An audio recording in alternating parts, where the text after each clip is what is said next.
Hello friends, आज है मार्गशीर शेष पाली गुरुवार माने जानी पूर्णमी दिन गुरुवार पड़ुची। आ मु जी जानी बहुत लोक ना केते जण फ्रेंड माने से माने चतुर्थ पाली ही शेष पाली कर देथिले किंतु मु करि नथिली। शेष पाली करूची गुरुवार।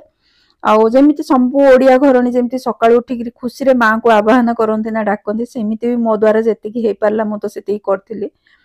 आ मां को पाखरे से गोटे माने गुहारी जे मो घर ऊपर भल दृष्टि रखि थांतु जेंति सब गृहिणींकर से गोटे थाए गुहारी भल रखि था शंखा सिंदूर आमर वज्र होकर था मो छुआ उपर भल रखि था माँ सेति ही गुहारी थाए सेमती मु पूजा करिया कहला। आज कौन है काली सकाळ पाइले पौष मास हो ना आम पटे आपण पटे केमती अच्छी मत निहाती जनइबे। आम पटे ना पौष मास झोटी देखते बोधे बहुत जगह से अच्छी से माँ को पचारि माँ कहला एकदम छोट छोट झोटी पकईदेव आ सका माने राति शोईजा आगुरी पोछीदेव।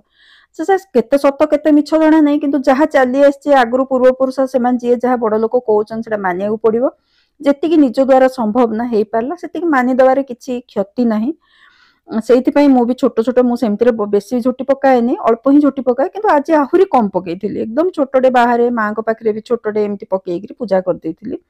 तापर आसिली मो हजबैंड गला ना सीधा किचन को पलि आसती मंडा करने लगे एपटे आउपटे खीरी करने। आज लास्ट पाली मंडा करी से लगी पड़ी मंडा करने कहीं मत 10:30 सुधा ये सब पूजा माने करी भोग लगे आसला पुणी हजबैंड को पेट कथा भी तो बुझे पड़ो ना भी रोसे कर क्यारेज देवार अच्छी।